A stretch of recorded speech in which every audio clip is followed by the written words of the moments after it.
What would you say the keys are to building a successful YouTube channel? How many subscribers you got now? Like 1.7 maybe. 1.7, almost 2 million. And you did it faster than it took. You did it way before I hit 1 million. I've been on YouTube longer. So what were your keys to growing your YouTube channel like rapidly? Okay. One, I think just committing to an upload schedule. So I did 2 videos every Monday, every Thursday. I honestly haven't missed an upload since 2017. It was like a commitment, like like a contract I signed with myself. Yeah. And even if maybe some weeks it forces me to publish like a kind of filler shit video, like there's still something to that consistency. Yeah, for sure. Because you can think yourself out of posting, and then you miss 1 week, then it's okay to miss weeks. Yeah, exactly. Right? Sooner or later, you're not doing the shit at all. Yeah. At some point, I'm going to transition to 1 video a week, but I've been telling myself that for like years, and it's it's a mental block that I can't get past because that was the one commitment that like led to the success of everything else.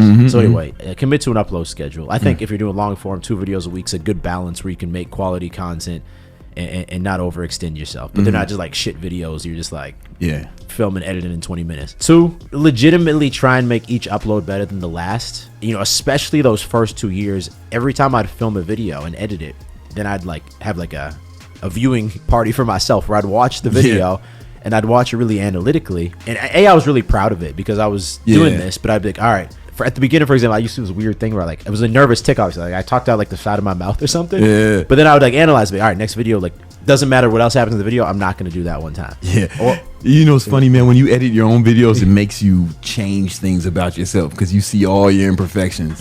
Yeah. So some of it could be like on-screen charisma, but maybe it could also be, oh man, that segment felt really flat. We need to put like background music in that segment next time. Yeah. So always look for, even if it's a small thing, one thing you can do better. And third, you got to ride the waves. You have to find the waves on you. This is maybe the biggest thing. I noticed that first year I was publishing, you know, how to build muscles, ectomorph, how to be more confident. I just did a couple videos approaching girls in the streets. And they weren't even like good, but I think maybe that's what made them good is that they were like real, right? They're kind of awkward. And a few of those, I was like, oh shit, man, this is, you know, at the time maybe I was getting 3,000 views of videos. Oh shit, man, this got 50K views and it's still getting more. So let me try again. And I realized that was a wave that obviously like people's attention at the time, I don't think that would work in 2025 like it worked then. Maybe it was like at the time a lot of RSD and the guys they had it all behind paid walls maybe. So like by doing like infield footage, like people liked it. So I doubled and tripled down on that. I hated making the videos. They were a pain in the ass. But I doubled and tripled down and I started doing, you know, 2 of those a month. And that's really what built probably the first 100, 200K subscribers. And then after that, I was like, all right, I got to pivot away from this because this is not like sustainable for me. But it was a wave that I rode. You were in that vlogging wave, right? Yeah, that's the other thing. I was seeing guys like Christian Guzman, Max Chunin, who are both my friends now. I saw like them getting more popular. I noticed I liked them. I don't know if that was a wave. That was me. Like I was like, I'm going to make like the self-improvement how-to videos like a Alpha M or a Teach 'em Men's Fashion Mate, but I'm going to do it in the style of like this like vlog. Yeah, that's something you do really well. Like that's something I've always admired, and I've never been able to figure out exactly how to do that, you know. I don't know if it hits the same now, but at the time it was different. It was different. Yeah, you were killing that shit. But that could be a fourth thing is like take different aspects and remix them into your own style. But you can do that anytime. The people I've seen get successful fast, it's almost like they're mixing niches. Like you were mixing vlogging with self-improvement, right? And nobody was really doing that. Nah, but I used to get comments like, bro, just give us the tips. Yeah. I don't want to see your day. But I was like, man, the views are going up though. So. Yeah, you were really doing it. And then I remember when Connor Murphy went on his run, he was mixing pranks with fitness, with pickup. Right, because he was like, you know, so he was like a triple mix, and we had never seen that before. You know, Fresh and Fit, they mixed podcasts almost with dating advice, and now they're moving into other realms. When people mix something together that hasn't been seen, that you create something new, you know. You know, like Greg Doucette is kind of like a reaction video, but in a specific niche. Yeah. Well, he rode the Natty or Not wave, right? Like that's another example of a wave. And at that time, a random person could have probably also started putting out high quality Natty or Not videos and built an audience. Yeah, we're past that wave, but like you pay attention and notice that Natty or Not was a wave, you know. And that's also a cheat code too, right? Like reaction videos, because then it's almost like doing a collab. Like you get the same kind of views as if you did a collab. Back in those days when Bradley Martin was making fitness videos and shit, you do a Natty or Not on Bradley Martin, you're gonna get all his traffic. Reaction videos are a cheat code that still work. You know? You just gotta react to the wave. React to the trend. Nobody was doing it in fitness until it was him. It was more plates and dates, right? More plates and dates. Greg Doucette and Philion was doing a lot of that. Oh too. Yeah. I think he moved on. Yeah, he moved on to more kind of seemed like more documentary type videos he tried to make. you gotta be careful with as far as that. Like if you're attacking, if you want to really go viral, attack people. You know, the problem with that is everybody ain't a bitch. But also it's like, just be careful, man. But we also trained earlier. We were talking about this, and it's like, do you want your audience to be built on like negativity and like victim mindset and like hate towards other people? Because if you're essentially all your content is just shitting on other people, and or those are all your fans, then your fans are going to be people who are just relate with that vibe. Yeah. And you could probably grow a lot. I don't know that you're going to sell anything, or like you're actually providing value. You could argue that you're creating negative value because you're creating like an outlet for people just to feel like shit. Greg's the first one I seen like actually make money with that, you know. Yeah, like he seems to be doing, but he's not like sour, or he's not really hateful on people when he's analyzing them, really. I wouldn't say that's all he's talking about. Maybe.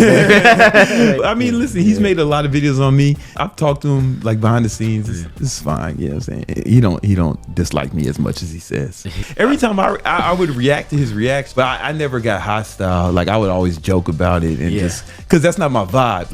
Like I've been on this shit like 15 years. I never had to attack nobody. I never attack nobody, you know what I'm saying? Like that's just not how I roll. And if other people want to do it, that's fine. You know, I'm not making a reference. I grew up in Chicago and I seen people fucking kill over shit like that. You know what I'm saying? I'm a man of peace, right? But you know, Chicago motherfuckers would make songs about another person and they get their fucking block shot up, right? So like I was like super cautious. So even when I reacted like vegan games or anything, I was always like lighthearted about it. I never got fucking crazy because, you know.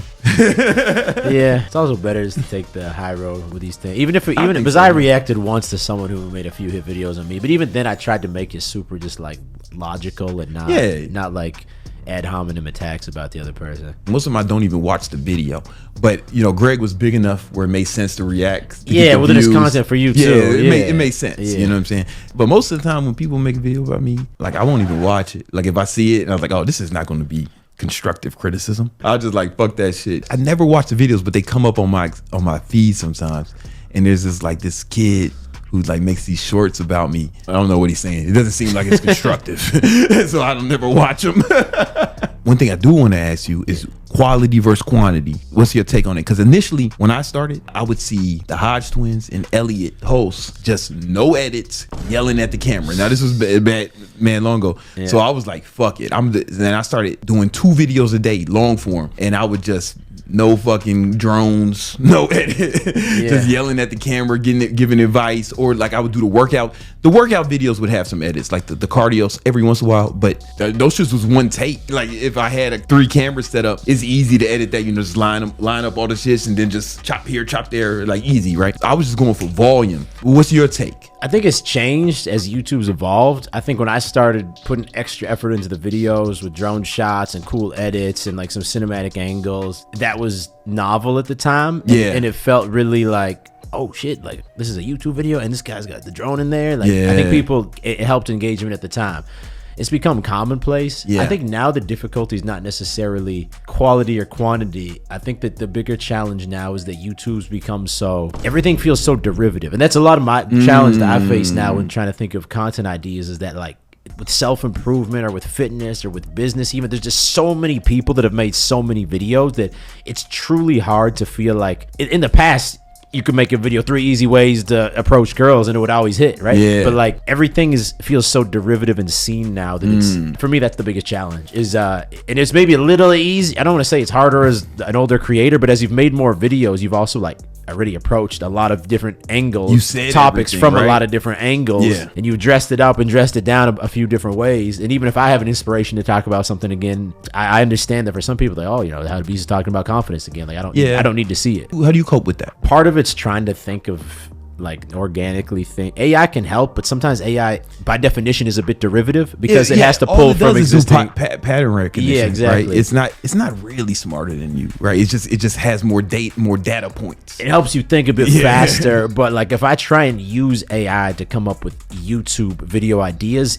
it's going to serve me a lot of things that are like 70% of the way there, but have some glaring problem that like, this isn't going to hit. It's difficult for it to be creative. Yes. You know what I'm saying? Yeah. Maybe if you get super creative with your prompts, but you know, AI, it doesn't have soul. That's what it is. Yeah. It feels there's no soul. Yeah, exactly. No, 100%. I don't have a good, I mean, if I had a good answer for that, then I used to think about that too. Like, especially when I made only fitness content, I was like, the fuck you gonna say? Like, it's like I said it all, you know what I'm saying? And then I think, oh man, if that were true, then no more books would come out. Yeah. Right. You know what I'm saying? Like, I think I'm shifting more to a mindset of like being okay if videos don't have a super wide reach. And this is something that's hard for me because I've built this channel over so many years, but focusing more maybe on now like making a video topic that's going to really be specific and target to someone who it speaks to, and be okay if it doesn't get a bunch of views. Yeah. Because you can still make videos that are like oddly specific and that can feel fresh and new, but maybe it's not built to go viral, you know? What you're saying is right. Yeah.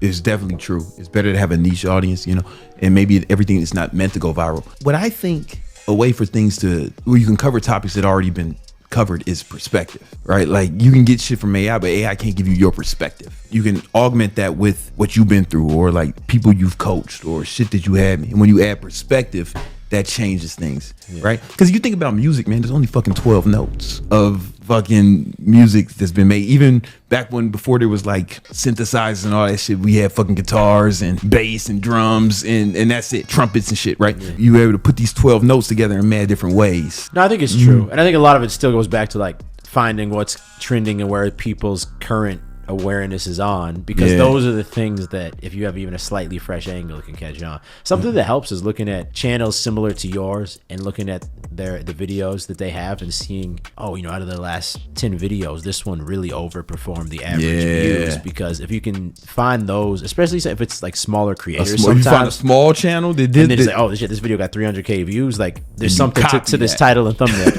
Well, no, a lot of times I'll be like, I'm not gonna watch the video because I don't want to make the content copy that. But like, there's something to that title and thumbnail. Maybe I do something that's quite similar to it. Yeah, put your own spin on it. Yeah, but even that's not working as that worked really effectively like 2 years ago and even 1 year ago. Now I find that those aren't even as repeatable. Well, because everyone's people know that shit. Yeah. There's one guy I know in particular. Pretty much everyone he has is he finds that shit and puts it out. He's doing really well. But it used to work better than it does now. It's a game, man. Content is a game. You got to find ways to be creative. You got to be willing to experiment. And now more than ever, I think you got to be willing to take L's on videos. In the past, there was a time where, and I wish the algorithm was still like this, but there was a time where like my subscribers, every video I published was going to be within like a very narrow band of views. And it was a good band, a band I was very happy with. And at some point they adjusted the algorithm so it's less like following a Netflix series and more like each piece of content is just like completely disconnected from the last one, which I don't like because I'm a creator and like I feel like people like my content, just like serve them all my videos, but that's not how it works anymore. And maybe people's viewing habits changed too. Maybe in the past that's what people wanted to do and now people don't have that relationship. Last month I did videos that got hundreds of thousands of views, and I made some videos that got 2,000 views. Right? That wouldn't happen in 2019, 2020. It was linear. Like you open YouTube, you see all the people you subscribe to. Now if you open the YouTube homepage, you'll see mostly shit you didn't subscribe to. You'll see fucking just shit that you've been watching lately. Like if you open my shit's gonna be all AI shit, and it will change on a dime. If your viewing habits change for 3 days, and now I'm looking at something political a few times. Now my whole feed's political. Then I'm looking at something that's about the financial markets. Then my whole feed's financial markets. I looked for a review of the Fantastic Four movie. Now I'm getting all comic book shit. You know what I'm saying? The Instagram Explore tab too. Same thing. For sure. My shit is like all watches. I think that's good for new creators though, because now you can go viral, especially with shorts on all platforms. It's like Instagram, TikTok, YouTube, especially YouTube Shorts. Your subscriber count doesn't really matter anymore. It's more of a vanity metric now. Your shit got a hit now, man. I think you always have an advantage being a new creator because you're fresh and people like something that's new and fresh. Oh yeah, it's nothing like being a new guy, man. Yeah, but obviously you have to make good content too, and a lot of times new guys don't make good content. But there's nothing like being the new guy. No matter what you're doing, if a new artist comes out, like that motherfucker is gonna be everywhere. It's easy to be excited about it. Yeah. And it's almost like you're cheering for an underdog, even if it's subconscious. Yeah. When a creator comes out and they're fucking new, it goes crazy. Like a lot of people didn't know Ashton Hall. I knew him. Like I've talked to him. That's the homie for like years. He's been working content for years, and he had a lot of but he went fucking mega viral with that one video. But he was like the new guy to most people. You know, it won't be like that next year. Andrew Tate is not the new guy anymore. You get what I'm saying? It's nothing like being the new guy. But it's also like, you got to understand, if you're going down the content creation path, like you have to like grind as hard as you can. Yeah. Making good content. You have to like wait for that moment of opportunity that the algorithm which is a reflection of people's attention, but like catches on, because that's the moment you have to be like, all right, this is my moment now. Because when you get that moment, if you double down, you stay consistent, you can easily blow up, right? But it's hard to create that moment. It's hard to get to that point where it's like a tipping point. Yeah. You know what I'm saying? Like it's really difficult to get there. When I was starting, the iPhone didn't have HD. The iPhone didn't copy and paste when I started. So it's like the technology, motherfuckers can make a fucking viral YouTube video with their phone. Connor was getting million views doing vlogs with his phone, with like an iPhone 6. Yeah. You can do that shit today, man. This motherfucker's posting iPhone videos, getting millions of views right now. I think it's easier now, and you can go, because what the algorithm, what we said, you can go viral even if you don't have a big following. Yeah. I think back in the day, you probably had to have a big following to go viral. So you say, what were your 3 tips? Consistency? Like have upload schedule, so consistency. Also consistently actually increase the quality of your content, and then look for the trends, look for the waves. All right, I think those are good tips. I'm gonna add that to my list.